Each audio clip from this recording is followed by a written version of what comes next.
नमस्कार, मैं रमेश शर्मा। आप देख रहे हैं RSN एक्सप्रेस। इस वक्त मैं हूं बरवाला में मेरे साथ हैं राकू गर्ग जी। और इनसे पिछले दिन हमने बातचीत की थी और बातचीत में ये निकल कर सामने आया था कि भारतीय जनता पार्टी अगर टिकट देगी, विश्वास जताएगी तो मैं चुनाव लड़ूंगा। भारतीय जनता पार्टी की कल प्रदेश कार्यकारिणी की मीटिंग हिसार में हुई है और भारतीय जनता पार्टी में अलायंस की सरकार है, जेजेपी के साथ अलायंस है।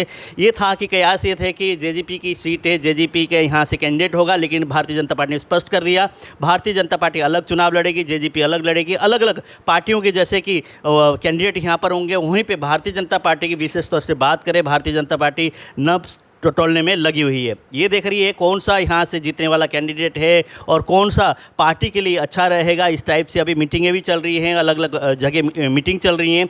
उसी बीच हमारे साथ हैं राकेश जी। इनसे बात करते हैं, इनकी किस तरह के दिल की इच्छाएं हैं और जो इन्होंने बात कही थी उसको लेके नज़दीकियाँ बढ़ते जा रहे हैं। जैसे कहा कि भारतीय जनता पार्टी के पक्ष में आएगा, उसी तरह से भारतीय जनता पार्टी की विश्वास इन्होंने जताया, भारतीय जनता पार्टी टिकट देगी तो मैं लड़ूंगा। उस तरह की बात के हिसाब से कयास से लगाया जा रहा है। हो सकता है भारतीय जनता पार्टी इनके ऊपर विश्वास करके यहाँ से मैदान में उतारे। इनसे बात करते हैं।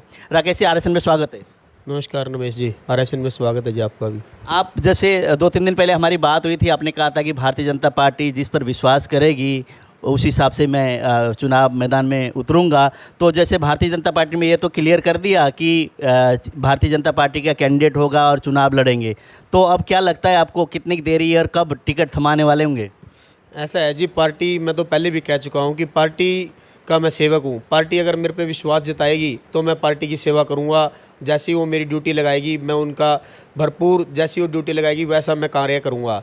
लेकिन ये है कि 1 या 2 दिन के अंदर मंथन हो रखा है, मीटिंग हो रखी है, तो 1-2 दिन में फैसला आ जाएगा कि पार्टी सिंबल पर चुनाव लड़ाएगी या नहीं लड़ाएगी। जैसे मंथन चल रहा है और यहाँ पे और लोग भी हो सकता है, जैसे ना चुनाव होता है हर बंदा प्रयास करता है, उसमें आप लोग भी लगे हुए हैं और लोग भी लगे हुए हैं, तो आपको कितनी उम्मीद है जो आप पापा के कार्यकाल है, आपके मदर के कार्यकाल है, उससे वो होकर पार्टी कितना विश्वास करने वाली है आपके ऊपर? मुझे तो ये लग रहा है पार्टी मेरे ऊपर 100% विश्वास करेगी, क्योंकि हम जहाँ भी मीटिंग्स होती हैं, जहाँ भी जो फंक्शंस होते हैं, पार्टियाँ जो दायित्व हमें सौंपा हुआ है, जो हमारी जिम्मेवारियाँ लगा रखी है, हम मुझे अपना भरपूर हम उनको पूरा निभाते हैं। तो मुझे विश्वास है कि पार्टी हम पर विश्वास जताएगी। जैसे मैंने देखा आपकी मीटिंग हो रही थी, काफ़ी संख्या में युवा भी आपके साथ है और पापा के हिसाब जैसे मिलन सार है और यहाँ पे काफ़ी इन्होंने काम किया है, तो मंडी के लोग हैं, दुकानदार हैं, इनके सपोर्ट में वहाँ दिखते हैं। तो इस हिसाब से तो आपको लगता है अगर पार्टी आपको यहाँ से टिकट दे दे तो सीट निकालने में मुश्किल नहीं होने वाली? फिर तो नहीं, अगर पार्टी हम पर अपना विश्वास जताती है तो मुझे नहीं लगता कि हमें कोई संशय रहेगा। हम निश्चय ही जीत हासिल करेंगे, क्योंकि पापा के कार्यकाल में जो कार्य हुए हैं और पापा का जो मेल मिलाप लोगों के अंदर रहा है, तो मुझे लगता है कि हम जीत निश्चित हासिल करेंगे। जैसे पापा के कार्यकाल की बात करें, कुछ लोग ये भी कहते थे उतना विकास नहीं करवा पाए, उतना काम नहीं हो पाया। आप युवा हैं, अगर आपको जनता विश्वास करके आपको एक तरह से यहाँ पे जीत हासिल कराती है तो बरवाला में किस तरह का आपका योगदान रहेगा? पिछले जो हुआ कार्यकाल भूल जाए, जो हो बीत गया सो बीत गया। आने वाले समय में आपका किस तरह का प्रयास रहेगा? मेरा सबसे पहला नारा तो यह है कि सबका साथ सबका विकास। तो इसके नारे के साथ मैं ये कहना चाहता हूँ कि एक नया युवा सोच के साथ हमारा जो जोशीला है कि हमें बरवाला शहर को स्वच्छ करना है। मतलब जो समस्याएं मैं गली गली जाकर, मैं अपने डोर टू डोर में मैंने देखा कि पब्लिक के साथ कितनी मतलब गलियों में सीवरेज का बुरा हाल है, आवारा पशु हैं, तो मतलब जो अनेकों समस्याएँ हैं वो मैंने अपने डोर टू डोर अभियान में देख चुका हूँ। तो मैं यही कहना चाहता हूँ पब्लिक से कि मतलब जितनी मैंने कमियां देखी है मैं उसको पूरा जोश के साथ, युवा जोश के साथ उसको निश्चय पूरा करूंगा। जैसे यहाँ पे हम बात करें, चाहे मनीष ग्रोवर है, भारतीय जनता पार्टी वरिष्ठ नेता है, विनोद बिहाना जी पिछले दिनों आए भी और आप लोगों से मिलना भी हुआ। अभी भी आज, अब फिलहाल की अगर बात करें, आज मनीष ग्रोवर जी मीटिंग ले रहे हैं एक तरह से, हालांकि किसी को नहीं पता मीटिंग चल रही है, लेकिन वो उस मीटिंग में ये डिसाइड भी करेंगे कि कौन यहाँ से जीतने वाला है, किसको टिकट देना चाहिए। तो आप अगर भारतीय जनता पार्टी ने टिकट दिया, आप कहते हैं 100% मैं सीट निकालूंगा, मुकाबला किसके साथ रहने वाला आपका? फिर अभी तक तो जब तक टिकट नहीं है तो अभी तक तो ये नहीं कह सकते कि कंपटीटर तो होता है, लेकिन ये नहीं कह सकते कि अभी मेरा मुकाबला किसका। अभी तक तो फॉर्म ही कंप्लीट नहीं हुए, जब तक हमारे नॉमिनेशंस नहीं भरे जाते कौन कौन कैंडिडेट है, अभी तक तो कैंडिडेट्स का ही नहीं पता कि कौन कौन और है। समय के अनुसार समीकरण चेंज होता है। अभी तक तो 7 तारीख के बाद पता चलेगा, क्योंकि नॉमिनेशंस विड्रॉ हो चुके होंगे, सब कंप्लीट, उसके बाद ही तस्वीर सामने आएगी कि किसके साथ कंपटीशन है या नहीं है। जो अभी जो मैदान में है, जैसे रमेश बैटरीवाला है, रामकेश बंसल हैं, और इसी तरह से आप हो गए, एक आधा नरवीर गिल का नाम भी आ रहा है, हो सकता है कांग्रेस पार्टी की तरफ से, इनेलो की तरफ से, जेजेपी की तरफ से, सारे अलग अलग होंगे, लेकिन जो अभी फिलहाल मैदान में है उससे आपको क्या लगता है किसके साथ मुकाबला होगा, या आपका अलग ही वो रहने वाला है?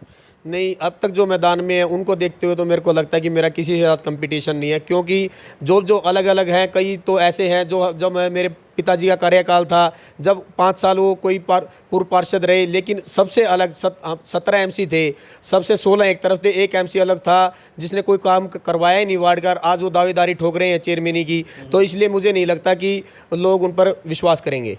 तो बरवाला की समस्या की हम बात करें, फिलहाल की अगर समस्या की हम गौर करें तो जैसे पानी की निकासी के लिए तो समस्या है, काम चल रहा है, लेकिन और क्या समस्या आप मानते हैं कि विशेष तौर से बरवाला में ये चीज़ होनी चाहिए? बरवाला मेन समस्या तो बरवाला में सीवरेज की है, लोग ओवरफ्लो है, क्योंकि जब पाइप डले थे सीवरेज के, जब पॉपुलेशन बहुत कम थी, लेकिन अब पॉपुलेशन बहुत बढ़ चुकी है, तो पानी की जो सीवरेज की लाइनें हैं बहुत ही छोटे पाइप डले हुए हैं, उसको बड़ा करने की आवश्यकता है बरवाला के अंदर।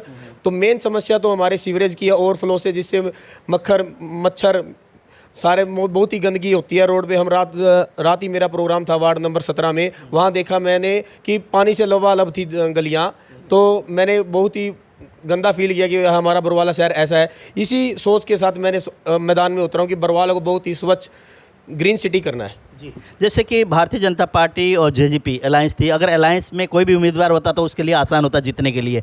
टफ कंपटीशन तो होगा, टफ तो होना है कि कांग्रेस पार्टी का, जेजेपी का, इनेलो का, भारतीय जनता पार्टी अलग अलग हो गया, उसके बाद कुछ निर्दलीय भी मैदान में आएंगे। आप किन मुद्दों को लेके जाएंगे, जनता से कैसे विश्वास दिलाएंगे कि आप जीतेंगे तो जनता के हित की बात करेंगे, जनता के विकास की बात करेंगे, जनता की समस्या सुनने की बात करेंगे, किस तरह से विश्वास दिलाएंगे जनता को?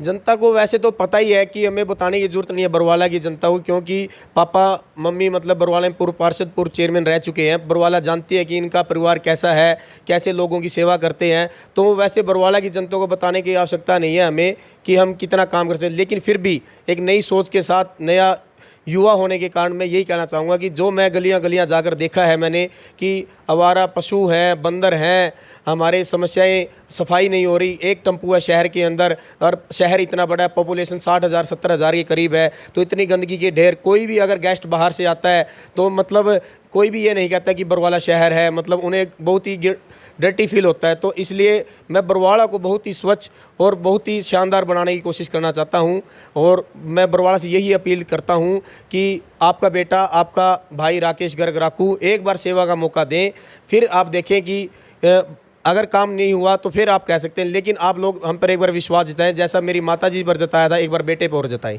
जी, मेरे कहने से पहले इन्होंने संदेश दे दिया। राकेश जी, समय देने के लिए बहुत बहुत धन्यवाद।